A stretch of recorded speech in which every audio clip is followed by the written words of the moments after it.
Hi, it's Pastor Dick here for our study of Jude. This is the third lesson in Jude as we begin to look into the meat of the text. One of the things that we can overlook in such a small book, such a small letter, is that we read through it quickly and we fail to note the things that are there that are important for us.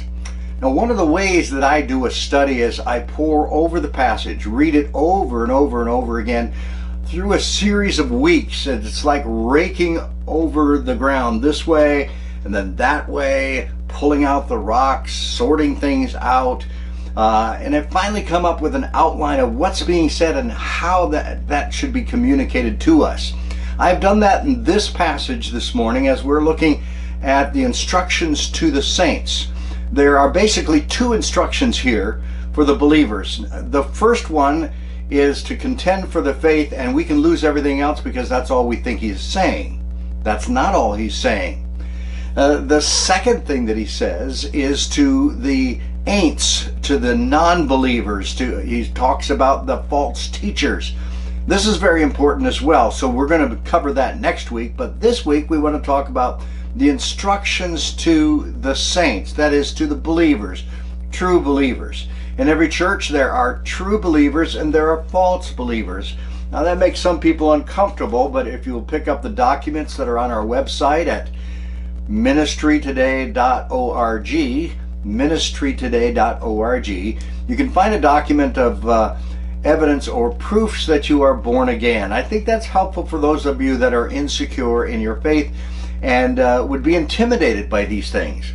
But as we look at the scriptures, we realize that Jesus said there's wheat and there's tares, there's wheat and there's weeds, and they grow up together. They look exactly alike. I brought a couple illustrations here this morning.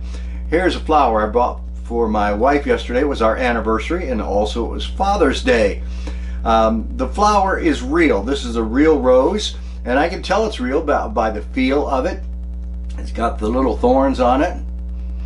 I can smell it. It smells good. I can feel it in those leaves, those little petals.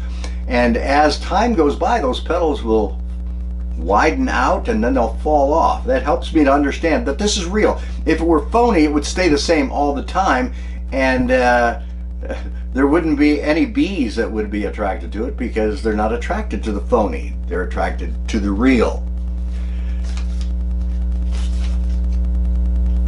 I can say the same thing about a $20 bill. There are a lot of fake bills. Usually people are counterfeiting. They're counterfeiting 20s because they're most used out of our denominations, but it might be 50s or 100s. And the way to know a false bill from a real bill is to study it and to know every aspect of it, to examine it carefully. You've probably been in a store where you hand them a $20 bill and they take a yellow pen and slide it across there. It's because there's some chemical reaction in the real that a fake bill will not have. Lastly, there's an apple. How do you know it's not a fake apple? Well, by studying it. I first of all pick it up, and it could be a wax apple by the way it feels. I look at it, and yeah, I can't tell really by looking at it, but the way to really tell is to bite into it and see what it tastes like. And if it's a wax apple, it's going to be awful. If it's a real apple, it's going to taste good and it's going to be useful for us. Now I'm chewing, and pardon me. The other thing I wanted to illustrate was a pearl. There are several tests for finding out if a pearl is genuine or fake or manufactured.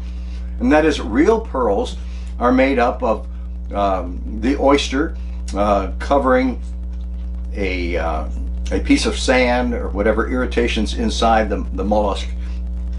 He covers it over and over and over, so there are many layers. But one of the perfect ways to examine a pearl and see if it's real is to take the pearl and drop it into vinegar and watch what happens. Vinegar will destroy the pearl. Now, it doesn't seem like a very good way to prove whether a pearl is genuine or not, because you end up destroying it, but you do prove that it's true. A fake pearl will fall into the vinegar and nothing will happen. You put a pearl into vinegar and it will begin to effervesce. It will bubble up, and exactly the vinegar will eat away at the pearl. All this to say there's genuine and there's fake. Jude wants us to understand that there is a genuine gospel of Jesus Christ and there's a phony gospel of Jesus Christ. So as he begins this, he starts out with the saints and giving them some words of instruction and encouragement. There are 7 words that are given to us in the passage, and we're going to read that in just a moment.